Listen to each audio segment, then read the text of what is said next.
ایک ناجائز اور نااہل حکومت ملک پر مسلط ہے اور جس کی وجہ سے معاشی لحاظ سے پاکستان ڈوب رہا ہے، جس کی وجہ سے آج عام آدمی مہنگائی کے ہاتھوں کرب کا شکار ہے۔ مہنگائی اور بے روزگاری نے لوگوں کو خودکشیوں پہ مجبور کیا، اپنے بچوں کو بیچنے پہ مجبور کیا۔ ادارے سب بیٹھ گئے ہیں،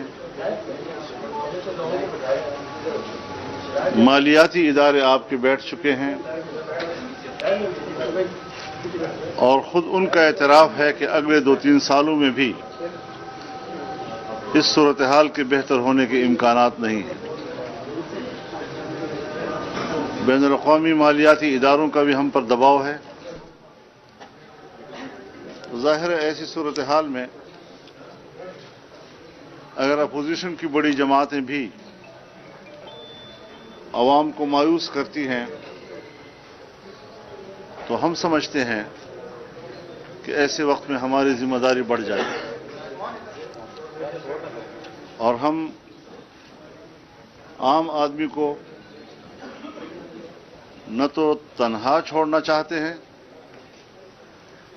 اور نہ ہی انہیں مایوسیوں کے اندھیروں کی طرف دھکیلنا چاہتے ہیں۔ آج جمعیت علماء اسلام صوبہ پنجاب کا اجلاس ہے، جس میں ہم نے یہی طے کرنا ہے کہ پنجاب میں اثر-نو احتجاجی تحریک کب شروع کی جائے، اس کی حکمت عملی کیا ہو۔ انشاءاللہ العزیز یہی سے ہم ان کا آغاز کریں گے، کہاں سے کریں گے، کس انداز کے ساتھ کریں گے، اس سب پر انشاءاللہ مشاورت ہوگی۔ تو ایسی صورتحال میں یقیناً اس وقت دینی مدارس کے لیے بھی جال بچھائے جا رہے ہیں، بین الاقوامی دباؤ بھی ہے، اور تاثر یہ دیا جا رہا ہے کہ دہشت گردی اور شدت پسندی کا سبب دینی مدارس ہیں، یا اس کا نصاب ہے جو نہایت ہی غلط بیانی پر مبنی ہے، مفروضے پر مبنی ہے۔ مذہبی ماحول میں نوجوانوں کو جہاد کی طرف لے جانا، اس کی ترغیبات دینا افغان جہاد کے دوران امریکہ اور مغرب کی خواہشات پر ہوا تھا۔ وہ اپنے مفادات کے لیے جہاد کے نام پر مذہبی طبقے کی قربانیاں چاہ رہے تھے، جس سے ہمارے مدارس میں یہ رجحان بڑھا اور مدارس نے کنٹرول کیا ہے۔ اب جمعیت علماء اسلام نے اس کو کنٹرول کیا،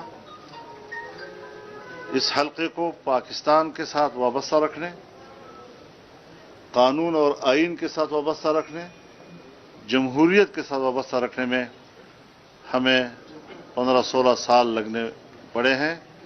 ہماری ایک محنت ہے، اور اگر کوئی بندوق والا ہے بھی تو ذرا وقت ہے، تھوڑا انتظار کیجئے۔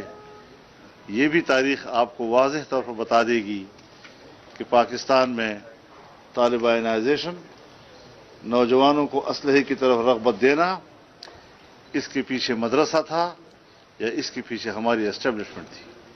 یہ وقت بتائے گا، میں ابھی کسی پہ الزام نہیں لگاتا، لیکن آپ کو بتانا چاہتا ہوں کہ ذرا تھوڑا سا انتظار کریں، حالات خود تصدیق کریں گے کہ اس کا محرک کون تھا، کیوں ایسا کیا جا رہا تھا، اس پہ کیا مقاصد تھے ان کے، کیا وہ اچیو کرنا چاہتے تھے، کیا حاصل کرنا چاہتے تھے۔ یہ سب کچھ آنے والے حالات میں چمکتے ہوئے روشن پانی کی طرح واضح ہو جائے گا۔ تو ایسی صورتحال میں مدارس کے اوپر اگر پریشر ہے ہم اس دباؤ کو قبول نہیں کریں گے. مدارس کی خود مختاری پر کوئی سمجھوتا نہیں کیا جائے گا. ہم اپنا نصاب طے کرنے میں آزاد ہیں. ہم اپنا مالیاتی نظام جو بالکل شفاف اور قانون کے مطابق ہے اس کو کسی کے قبضے میں دینے کے لیے تیار نہیں ہیں. مدرسے کا اپنا نظام ہے, اس پر معاہدات ہو چکے ہیں. سرکار ان معاہدات پر عمل کرے, دباؤ مت بڑھائے. کسی کے ماتحت ہم مدارس دینے کے لیے تیار نہیں ہیں.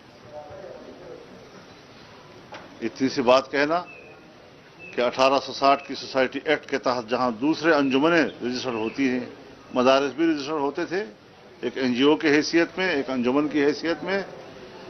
آج ہم نے صرف یہی گناہ کیا کہ ہمیں سوسائٹی ایکٹ سے انڈسٹریز کے تحت رجسٹریشن کرانے میں تعلیم کے ساتھ وابستہ کیا جائے, جس کا مفہوم انہوں نے یہ لیا کہ اب مدارس محکمہ تعلیم کے ماتحت ہوں گے. ہم ماتحت ہونے کے لیے تیار نہیں ہیں. ہم جبراً ان کے نصاب کو قبول کرنے کے لیے تیار نہیں ہیں. مشورہ دیں, مشورہ اچھا ہے, قبول کریں گے. اور ہم مدارس کی اصلاحات کا لفظ مدارس کی توہین سمجھتے ہیں. لفظ استعمال کرنا ہے تو پھر تعلیمی اصلاحات کا کیا جائے اور یہ بتایا جائے کہ ہمارے ملک کے سرکار کے زیر انتظام چلنے والے اداروں میں کیا خامیاں ہیں, اس کے نصاب میں کیا خامیاں ہیں, اس کے اخلاقیات میں کیا خامیاں ہیں, وہ بتائی جائے. تو وہ بھی ہمارے بچے ہیں. ہم چاہتے ہیں کہ ہمارے ملک کا نظام ٹھیک ہو. آئے روز یونیورسٹی میں لوگ لڑتے ہیں, قتل و غارت گری ہوتی ہے, اساتذہ پر نعرے لگائے جاتے ہیں, مدرسے کی انتظامیہ کے سامنے کھڑے ہو کر ان کو گالیاں دی جاتی ہیں. کیا آپ دینی مدارس میں وہ ماحول لانا چاہتے ہیں؟ الحمدللہ ہمارے ہاں تو یہ ماحول نہیں ہے. ہمارے ہاں تو ادب کا ماحول ہے, احترام کا ماحول ہے, کتاب کا ادب ہے, استاد کا ادب ہے, مدرسے کا ادب ہے, اور ان آداب سے ہم باہر نہیں جانا چاہتے. تو اس حوالے سے کچھ اور چیزیں بھی ہیں جس پر ہم پہلے بھی بات کرتے رہے ہیں, چاہے وہ ختم نبوت کے حوالے سے ہو, چاہے وہ ناموس رسالت کے حوالے سے ہو. اس حوالے سے بھی جو حکومت کے ناپاک عزائم تھے انشاءاللہ آزادی مارچ سے وہ ناکام ہوئے ہیں, اور ہم مزید بھی صورتحال کی پر پوری طرح نظر رکھے ہوئے ہیں. اور انشاءاللہ ہم کسی بھی طبقے کو, پاکستان کے کسی بھی طبقے کو مایوس نہیں ہونے دیں گے انشاءاللہ. اور آپ دیکھیں گے کہ اب انشاءاللہ تبدیلیوں کا عمل شروع ہو چکا ہے. تبدیلیوں کا عمل شروع ہو چکا ہے, اور آزادی مارچ کے جو آفٹر شاکس ہیں وہ آپ کو نظر آ رہے ہوں گے. انشاءاللہ یہ آگے بڑھیں گے اور بڑے تھوڑے عرصے کے بعد آپ کو ملک کے اندر بڑی تبدیلیاں نظر آئیں گی انشاءاللہ. جی مولانا صاحب یہ بتائیے گا کہ یہ بتائیے گا کہ ایک تو آپ نے کہا کہ یہ تو کچھ وقت آنے پر بتایا جائے گا کہ اسٹیبلشمنٹ کو, اسٹیبلشمنٹ یہ بتائیں کہ عالمی اسٹیبلشمنٹ تھی یا پاکستانی اسٹیبلشمنٹ تھی, یہ اس حوالے سے وضاحت کیجیے گا. ساتھ دوسرا آزادی مارچ کے حوالے سے آپ اسی کے سردان ہیں اور آپ دھرموں کے مخالف ہوتے تھے اور آپ نے پارلیمنٹ میں بھی یہ باتیں ہوتی تھیں, لیکن اس کے بعد ایک آزادی مارچ آپ نے کیا ہے چیزیں. اب آپ یہ بتائیں عوام کو کہ کیا آفٹر شاکس آ رہے ہیں, مہنگائی تو مزید بڑھ رہی ہے, لوگ بے روزگار ہیں, کون سی آفٹر شاکس کا معنی یہ ہے کہ ایسے ناپاک, ناجائز, نااہل حکومت سے عوام نجات پانے کی طرف جا رہے ہیں انشاءاللہ. اور ہم غافل نہیں ہیں, ہم پھر سے تحریک شروع کریں گے, اور اس کی پشپناہی نہیں ہونی چاہیے کسی طرف سے بھی. مولانا صاحب جو آزادی مارچ میں دعوے کیے تھے اور وہ معاملات چیزوں کے خدوخات سامنے آنا شروع ہو گئے ہیں, سندھ سے بھی آوازیں آ رہی ہیں, پنجاب سے بھی آ رہی ہیں, بلوچستان, لیکن یہ بتائیے گا کہ اگلا سیٹ اپ بننے جا رہا ہے یا بننے کا کہا گیا ہے, آپ اس سیٹ اپ کا حصہ بننے کے لیے تیار ہیں؟ ابھی اس کے خط دخال ہمارے سامنے واضح نہیں ہیں, اور ہم اس کو سامنے آنے کے بعد ہی فیصلہ کریں گے. یہ بتائیے گا کہ پنجاب میں آزادی مارچ کا اور جو دھرنا تھا آپ کا, اس کے جو اہداف آپ لے کے آئے تھے, آپ وہ اہداف پورے آپ سے حاصل ہوئے ہیں یا نہیں؟ دیکھیے, کبھی بھی سیاسی تحریکوں میں اہداف فوراً حاصل نہیں ہوا کرتے. لیکن آپ ایک بنیاد رکھ لیتے ہیں, اور انشاءاللہ آپ کو نظر آئیں گے کہ آزادی مارچ جو ہے اس نے کیا فکری, نظریاتی اور سیاسی تبدیلیاں ملک میں لائی ہے. ہم آج آپ کے سامنے عرض کرنا چاہتے ہیں کہ کسی زمانے میں ہم نے پشاور میں کوئی 17-18 سال پہلے ہم نے ایک جلسہ کیا تھا